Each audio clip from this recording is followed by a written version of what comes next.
नहीं रहती। अभी समाधान नहीं हुआ है। समाधान का मतलब होता है लक्ष्य में स्थित हो जाना, चित्त का परमात्म तत्व में स्थित हो जाना समाधान होता है।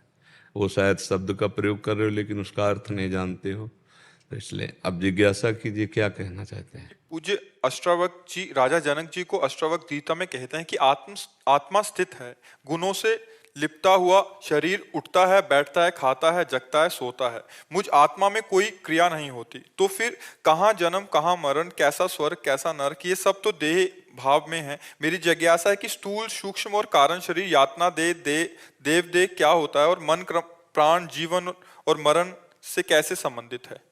देखो, जब हम स्वप्न में होते हैं तो ये ज्ञान नहीं होता कि एक स्थूल शरीर पड़ा है सैया पे, और स्वप्न में पूरा विलास होता है, दुखद या सुखद, अनुकूल या प्रतिकूल।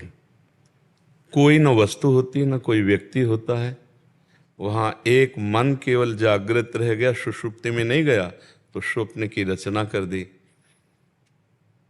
जे ही जाने जग जाए हेराई, जागे जथा स्वपन भ्रम जाए। जिस तत्व के जान लेने पर ये संसार खो जाता है, ऐसे जैसे जगने पर स्वप्न पूरा झूठा दिखाई देता है।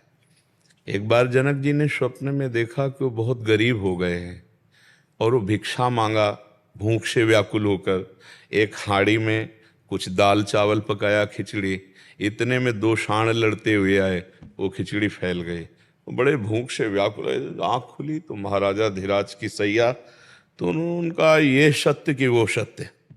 सभा में जाकर बड़े बड़े विद्वानों से बस यही पूछते, ये सत्य कि वो सत्य। अब ये वो का कुछ थोड़ा सा इशारा करे तो समझ में आवे। बड़े बड़े विद्वान चुप हो जाते, तो उन्हें नजर बंद कर देते, आप जाओगे नहीं जब तक उत्तर नहीं मिलेगा, खाओ पियो मौज मस्ती से रहो। तो एक दिन बच्चों के साथ अष्टावक्र जी खेल रहे थे, बड़े विद्वान थे, गर्भ से ही विद्वान थे। कहोड़ नाम के ऋषि इनके पिता थे।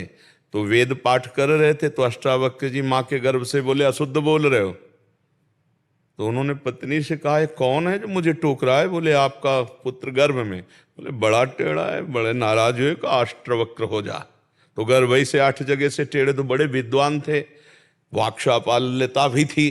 तो बच्चों से जब कहते हैं, उनका इतने बड़े विद्वान हो तो राजा जनक जी के कैद में नजर बंद है, तुम्हारे पिता छुड़ा लो ना। माता से कहा, आज तक तो आप कहती थी पिता परदेश गए हैं, आज मुझे पता चला कि नजर बंद है। और सीधे जनक जी के दरबार में गए, तो जो देखे वो हंस दे। अष्टवक्र तो कहे, बोले, जनक मैंने तो सुना था तुम्हारी सभा ज्ञानियों की सभा है, लेकिन यहाँ तो सब चमड़ा मांस और हड्डी देखने वालों की सभा है। उनका ऐसे कैसे उपहास कर सकते हो आप हमारी सभा का। ब्रह्म ऋषि के बालक होकर तुम उनका क्या देखकर सभा हंस रही। हमारी आत्मा को देखा क्या? शरीर देखा, मांस देखा, त्वचा देखी, हड्डी देखी, टेढ़ी, इसीलिए तो हंसी आई। सब चुप। बोल, तेरा प्रश्न क्या है? उनका ये सत्य कि वो सत्य। बोले, ना ये सत्य ना वो सत्य। जो कुछ ही क्षणों में असत्य हो जाता है, स्वप्न में जाते हो तो जागृत असत्य हो जाता है, जागृत में आते हो तो स्वप्न सत्य हो जाता है, ये दोनों असत्य हैं। अष्टावक्र जी गुरु हुए, कहा, घोड़े की प्रकाप में पैर रख के केवल बैठने मात्र से मैं ब्रह्मबोध करा दूंगा उतने समय में।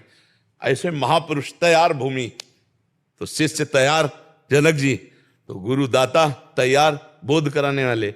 अभी तो अपने फंसे हैं देह में, बात ब्रह्म ज्ञान की करेंगे, लेकिन पोषण देह और इंद्रियों का होगा, मन की गुलामी होगी। सच्चाई से यदि गुरु शरण हुआ जाए और गुरुजनों की कृपा हो जाए, तो फिर हमारे में जो नाम मंत्र उपदेश गुरु जी ने दिया वो स्फुरित हो और हमारे अंतःकरण का मार्जन हो। तो जैसे पवित्र और निर्मल जल में नीचे की तह की बात दिखाई देती है, ऐसे निर्मल और सम अंतःकरण में वो प्रतिबिंब आत्मा का जो पड़ता है, सबकर परम प्रकाशक जो ही, उसी के सारे वो वापस लौटता है। मन बुद्धि अंतःकरण आत्मस्वरूप का चिंतन नहीं कर सकते। इनको चिंतन रहित करने के बाद जो स्वरूप बचता है वो आत्मा है। ना उसका कभी जन्म है, ना उसका कभी मरण है। पर जैसे स्वप्न में कुछ ना होने पर भी जो सपने सिर काटे कोई, बिन जागे दुख दूर न होई, ऐसे ही जड़ चेतन ग्रंथि पड़ गई, यद्यपि मृषा छूटति कठिनाई। ऐसा ये बंधन है जो केवल गुरु प्रताप से छूटता है, क्योंकि साधन करोगे तो अहंकार और पुष्ट होगा। और गुरु कृपा नायमात्मा प्रवचनेन लभ्या न मेधया न बहुना श्रुतेन, तो गुरु कृपा से अहंकार का समन हो, देहाभिमान का, और उनकी कृपा से ही अंदर वो बोध रूप परमात्मा स्वयं स्फुरित होता है। आत्मचिंतन अपने आप में अपने आप का चिंतन है। अंतःकरण के द्वारा चिंतित प्रकृति होती है, अंतःकरण के द्वारा अचिंत तत्व है आत्म तत्व। उसका न कभी जन्म है न मरण है, पर जन्म मरण ना होते हुए भी जब तक देहाभास है, देहाभिमान है, जीवत्व है, तब तक उसको बरबस पुनरपि जननम पुनरपि मरणम पुनरपि जननी जठरे शयनम, उसको भोगना पड़ेगा। अब इसी के शुभ कर्म के अन्य लोक हैं, अशुभ कर्म के अन्य लोक हैं। शुभ कर्म का देवदेह है, अशुभ कर्म का जो है यातना देह है। ये सब केवल मायाकृत है, इनकी सत्ता नहीं है, ना स्थूल की, न सूक्ष्म की, न कारण की, न यातना की, न देव की। समझ पा रहे हो आप? हाँ, ये सब केवल कल्पनात्मक हैं, मायात्मक हैं। जैसी जैसी हम सोच करते जाते हैं वैसा वैसा।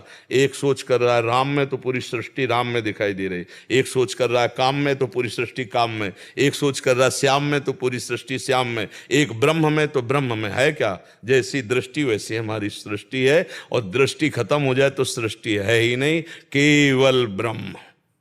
सर्वम भी नहीं, सर्वम तो समझाने के लिए है, सर्वम खलमिदम ब्रह्म समझाने के लिए, केवल ब्रह्म। सर्वम भी माया में है। तो गुरुजनों का आश्रय ले, उपासना मार्ग में चले, तो उपासना से ही वासना मिटती है, और निर्वासनिक हृदय में ही तत्व ज्ञान स्फुरित होता है। नहीं, पहले खूब नाम जप करो, अच्छे आचरण करो, गुरुजनों की शरण में रहो, समाज की सेवा करो, तो तुम्हारा अंतःकरण पवित्र हो। पवित्र अंतःकरण से ही चला जा सकता है। आप गृहस्थ हो इसलिए आपको ऐसा कह रहे हैं। अगर विरक्त हो तो फिर उसके लिए दूसरा मार्ग है, कठोर जितेंद्रियता, तितिक्षा, लोक परलोक के भोगों से वैराग्य, इंद्रियों का समन, मन का दमन, तब जाकर के चित्त का समाधान, घोर मुमुक्षता, मुझे बस मुक्त होना है, तब ब्रह्मबोध। ब्रह्मबोध ऐसे हलवा चटली थोड़ी ज्ञान के पंथ कृपाण के धारा, परत खगेश लगे लही बारा, जो निर्विघ्न पंथ निर्वाही, सो कैवल्य परम पद लाई। सो कह, वही परम पद हमारा स्वरूप है, कोई और नहीं है। जीवन मुक्तता हमारे अंदर है, बस मृषा छूटति कठिनाई, बहुत कठिन, यही गुरु कृपा से छूटता है। इसीलिए चाहे शिव विरंच सम होई, गुरु बिन भव निधि तरे न कोई। गुरु कृपा प्रसाद से ही इस माया पर विजय प्राप्त की जाए।